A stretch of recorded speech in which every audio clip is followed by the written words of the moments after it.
Hi, welcome to our OPD, Ongoing Professional Development Session for 2021.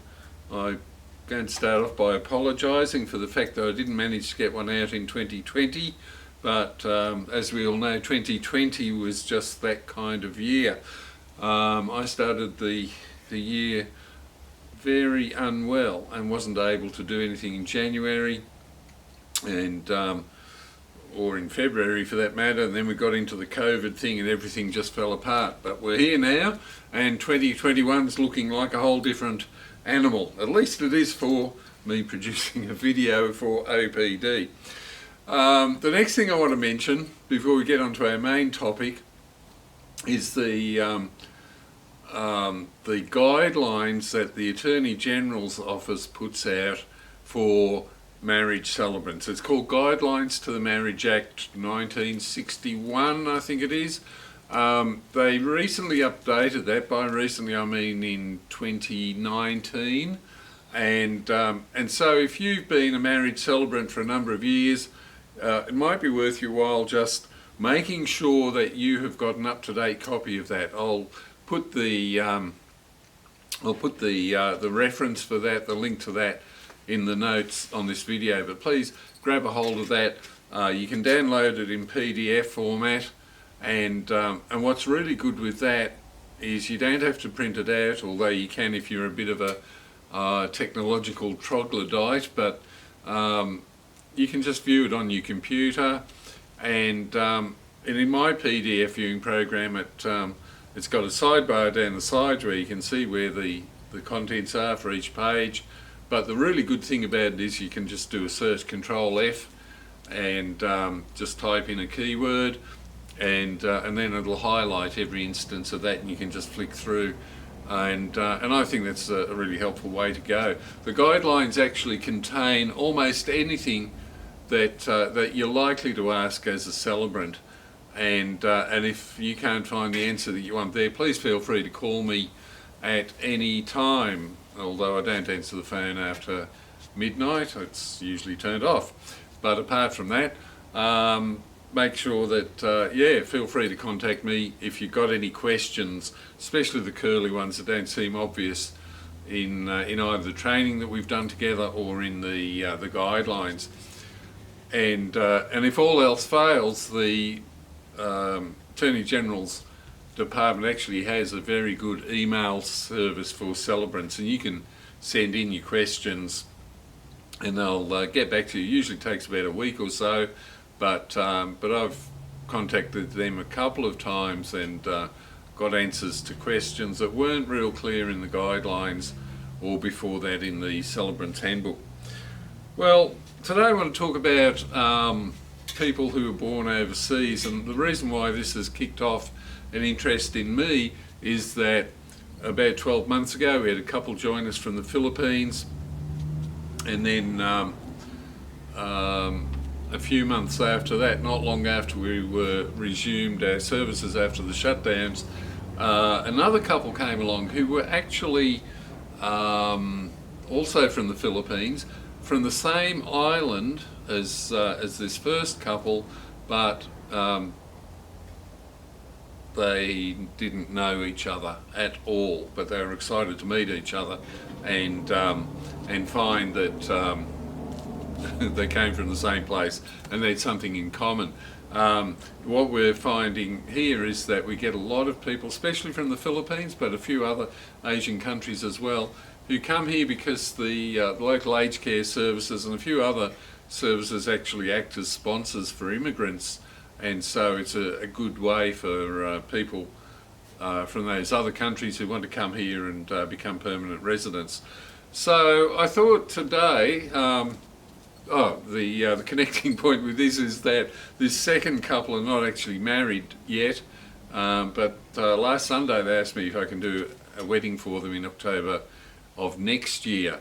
So that's 18 months away, and not every well-intentioned plan comes to fruition over that timescale. But it got me to thinking about this whole issue of people that are born overseas and the special problems, difficulties or things that you need to be aware of when you are dealing with these issues. So there's a few that I found out just by skimming through the guidelines to the Marriage Act, and a few others that I've thought of along the way. So let's get into it. The most important thing, as far as the government is concerned, relates to the notice of intention to marry. This is sort of like the fundamental scripture as far as the Attorney General's concerned, and it's important that we get it right. We've got to get that form right. And there's a couple of issues that need to be considered when you're dealing with somebody from another country. Probably not so big a big issue, not so much of a big issue when they're from somewhere like the UK or maybe the US or Canada, where we've got a common language and usually documentation is fairly easy to come by from those countries. But some other countries you may run into difficulties. So let's just talk about that. Firstly, when you're filling in the notice of intention to marry, there is a requirement that you as the celebrant see proof of place and date of birth. And usually, of course, if they're born in Australia, it's a birth certificate, which are easy to get from the various state registries of births, deaths and marriages. Now, with an overseas birth certificate, the people may have one, they may not. If they have one, you may not be able to read it sufficiently clearly to satisfy yourself that they were born in such and such a place on a particular date. Especially if it's an Arabic country or Russia, where they use a completely different alphabet. Some European languages you might be able to glean the details, but if it's the case that you cannot satisfy yourself that you can see the date and place of birth of that person on documentation, the best idea is firstly send them to get to have it translated into English by a certified translator.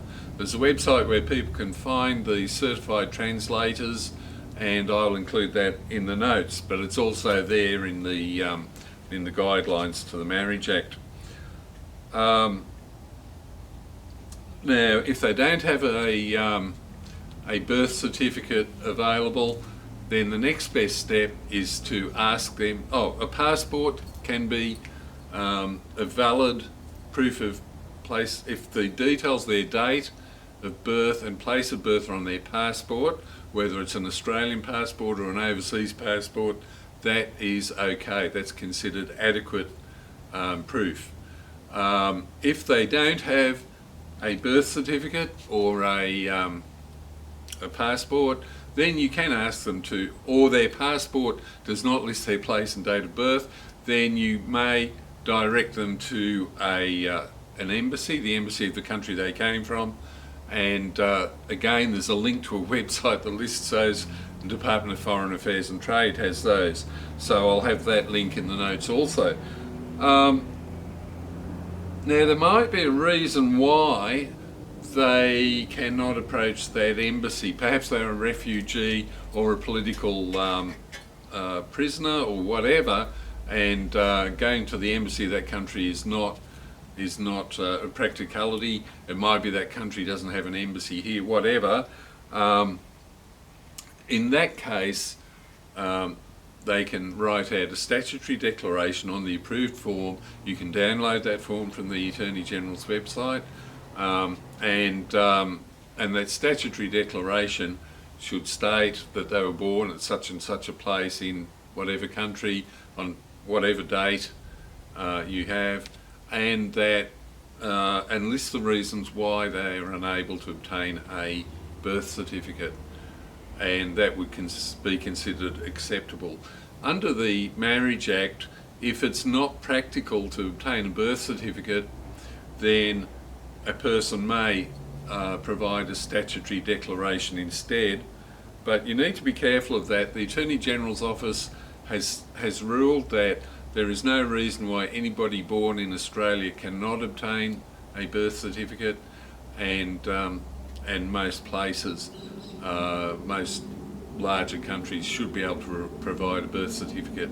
It does take time, and this is really important, and they do not count. The Attorney General's Department does not count as a reasonable excuse inadequate time to get the documentation. So this might be a process that they have to start several months before they actually want to get married. So you need to raise that with them right at the beginning and make sure that if they haven't got that documentation, that they start proceedings to get it as quickly as possible. The second issue on the notice of intended marriage is the proof of identity.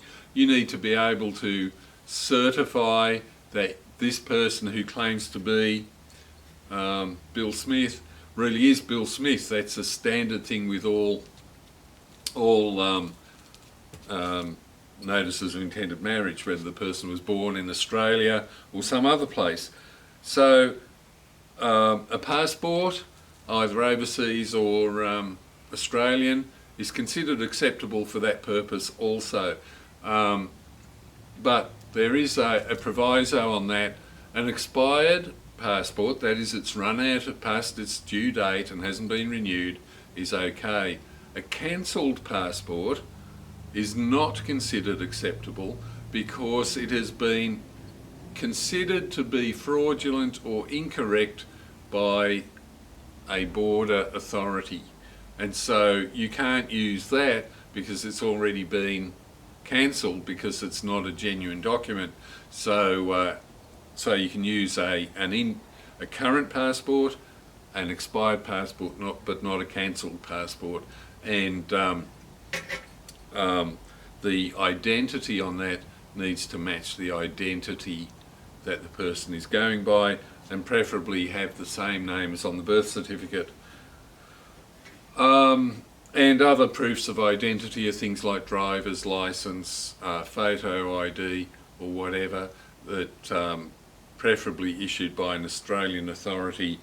A citizenship certificate plus a photo ID of some sort is considered acceptable. So what we're trying to do in this part, the first documentation concerned the name, the place of birth of the person. This one concerns their identity.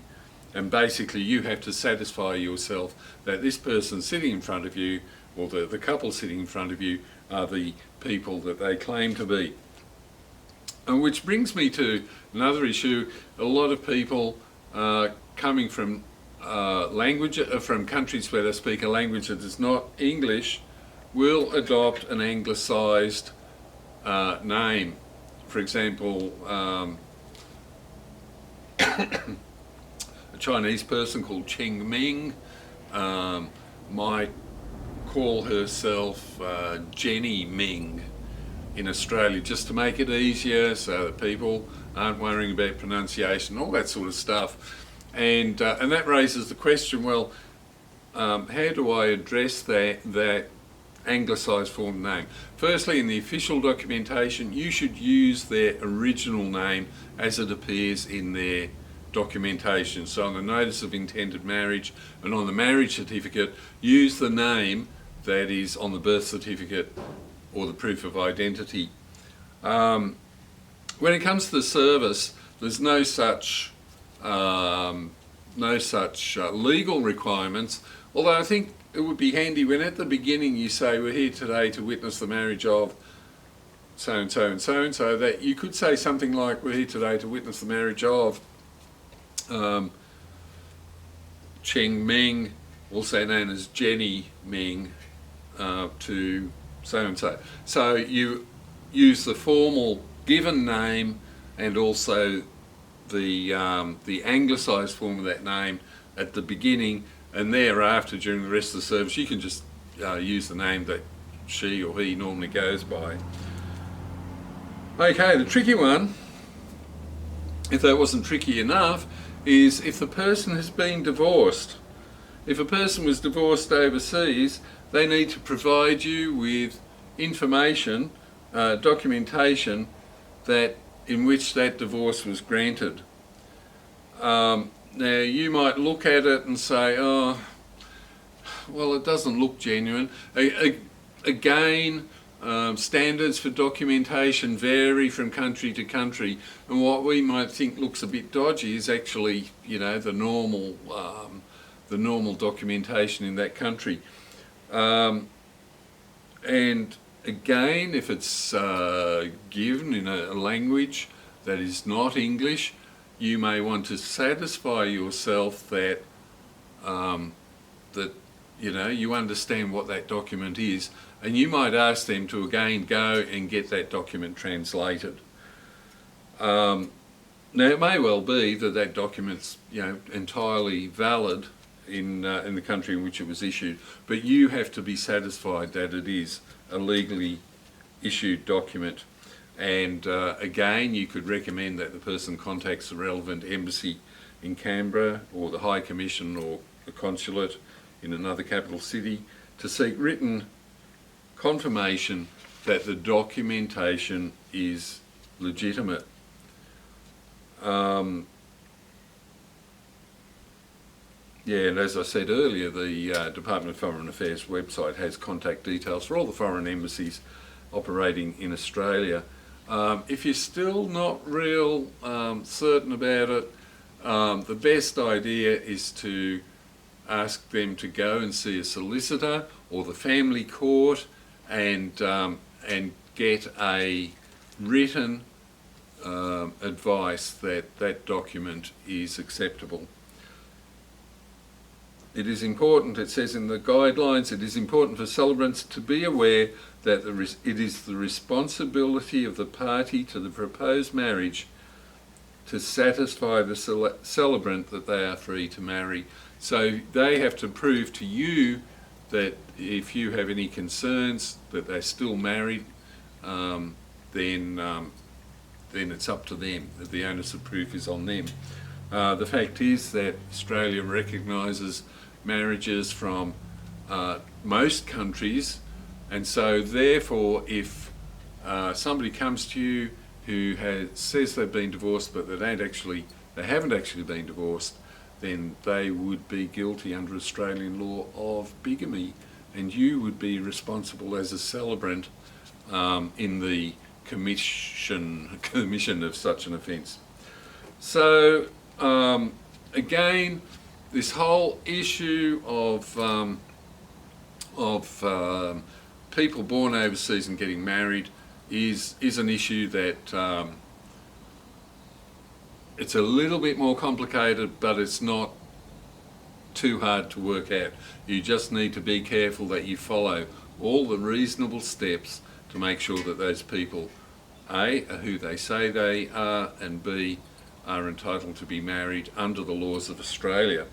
One last thing to mention too is that if you have one or both members of the party, the wedding party, are actually don't speak English very well, and you have concerns that they might not understand what's going on, it may be a good idea to suggest that they have an interpreter present in their language at the wedding ceremony, and maybe even at some of the interviews, depending on the availability. That then ensures that they understand, that they understand what's going on, and they understand the commitment that they're making and the legal steps or the legal consequences of that commitment. So there you go, that's overseas marriage. A little bit tricky to be sure, but I'm sure that more and more and more of us will be facing these situations in the years to come. But with common sense and reading your guidelines to the Marriage Act and looking at the relevant sections, you can be sure and confident that you're doing it well and to the glory of God. Well, God bless you. God willing, I'll be able to do another one of these in next year. And as I said earlier on, if you've got any questions, any queries or concerns, feel free to contact me at any time. I'm not an expert, but I